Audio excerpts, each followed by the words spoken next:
The next day, they told me I had to prove my courage. They poured a line of fuel in the backyard, lit it on fire, and told me to run through it.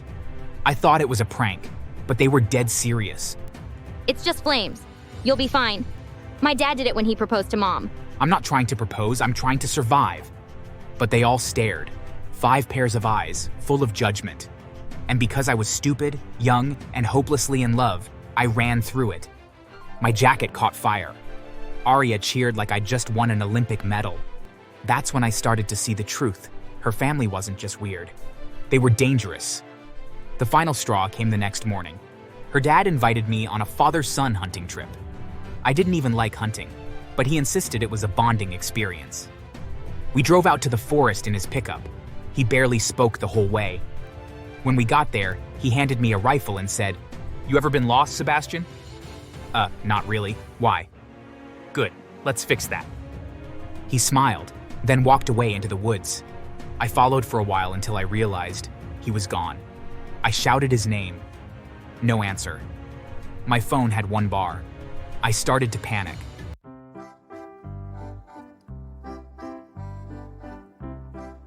My name's Sebastian, and I work in IT. I'm the kind of guy who prefers lines of code to lines of people. Quiet, methodical, stable, the perfect type to get ignored at parties. That's why, when I met Arya, I was in disbelief that someone like her would ever give me a chance. She was beautiful, in that dangerous, cinematic way. Tall, red hair with a wild streak through it, eyes like flashing amber, and a laugh that always made you feel like you were in on something secret. She worked as a film director, mostly in the horror genre. Her short films were dark, twisted, and brilliant. We met at a local film festival. I was there fixing a projector issue, and she was the star director of the night. She flirted with me while I rebooted the system, and I melted faster than a cheap graphics card in the sun. I should have known something was off when she told me her favorite date idea was to break into abandoned hospitals and chase ghosts. At first, her crazy was fun, adventurous, spontaneous. She'd drive too fast down narrow streets, screaming with laughter while I clutched the dashboard. "Arya, you're doing 120. There's a red light." Relax, Seb. If the cops stop us, I'll tell them it's for research. Horror directors need adrenaline. I should have run then, but when you're in love, you excuse insanity as artistic energy. After a few months, she said she wanted me to meet her family. That sentence should come with a warning label. My family's intense. But if they like you, they'll love you. Just don't chicken out, okay? Intense how? They like to test people, especially anyone dating me. They believe you can only protect a woman if you've proven you can survive. I thought she was joking. Spoiler alert, she wasn't. Her family lived out in the woods, about 2 hours from the city, in one of those big, creaky country houses where every room feels like a dare. When I arrived, her grandfather was on the porch, smoking a pipe and staring at me like I was a bug under a magnifying glass. "So this is the boy who thinks he can handle my granddaughter, huh?" "Yes, sir." "Good, let's see if your bones are made of steel or sugar." Before I could ask what that meant, he ordered me to sit outside in the freezing cold, said it was a discipline test. I thought he was joking until he locked the door. For an hour, I sat shivering while they watched from the window, laughing. When they finally let me in, my fingers were numb. Arya just smiled. You passed the first test. First? I should have left. But she kissed me afterward, and my brain turned into mashed potatoes. At dinner, her sister served me food so spicy it could have melted metal. I tried to play it cool, swallowing fire while everyone watched. Oh, come on, you can't cry from a little pepper, can you? No, it's fine. Delicious. My throat was on fire. My eyes watered so much I looked like I'd just been dumped. The next morning, I stepped outside into the backyard, thinking maybe things would be normal. I was wrong. Her brother was standing there with a grin that screamed trouble, holding a handful of throwing knives like he was about to audition for a circus. "Time for a little test. Let's see your reflexes, city boy. Stand still." "Wait, what? I don't think..." "No excuses. You've survived pepper, snow, and freezing cold. This is easy in comparison." Before I could argue, he threw the first knife. It whizzed past my shoulder, missing by mere inches. My heart slammed against my ribs. Holy...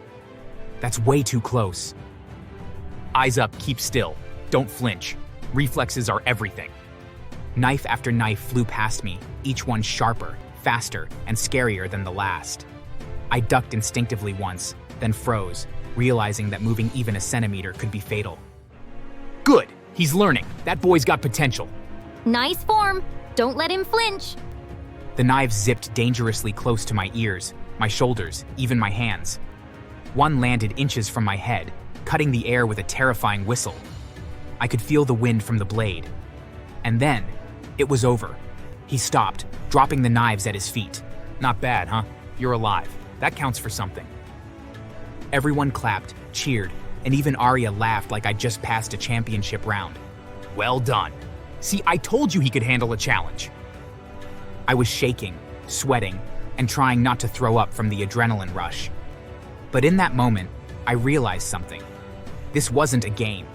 This was their way of sizing me up, deciding if I was worth keeping around.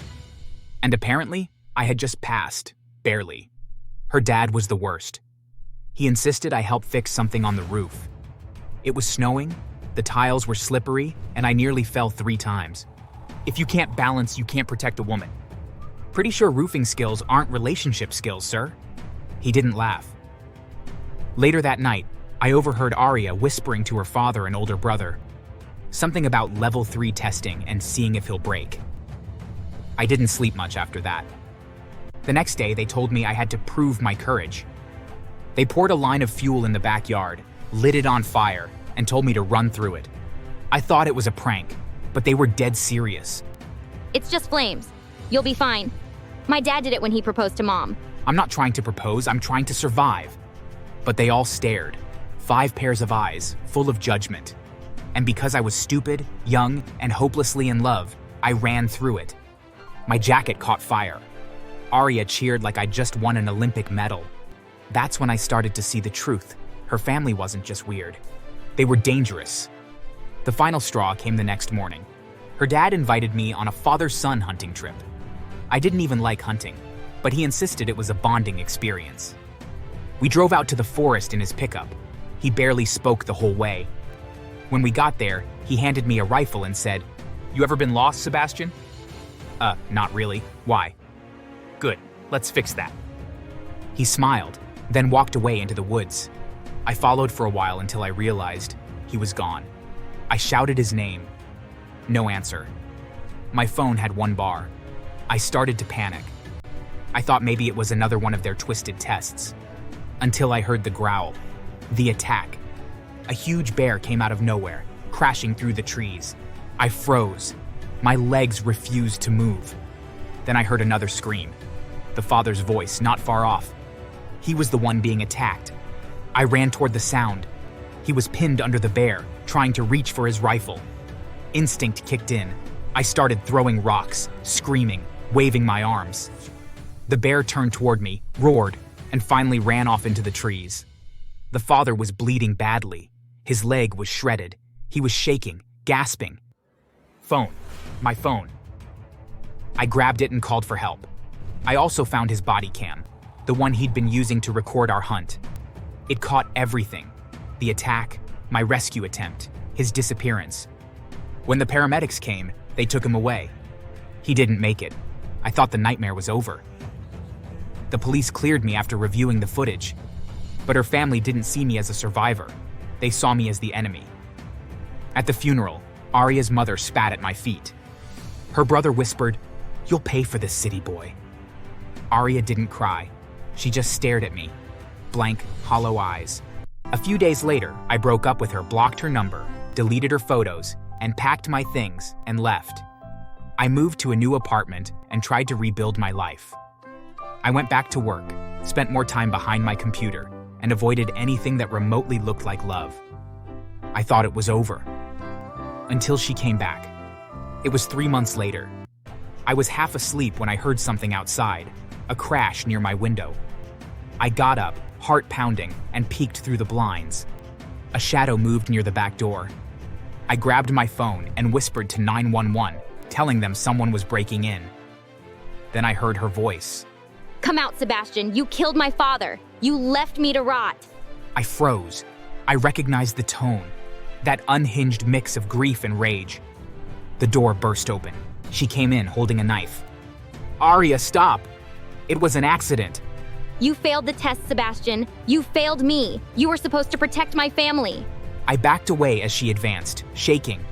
That's when flashing blue lights hit the window. Police stormed in, shouting commands. She dropped the knife, sobbing.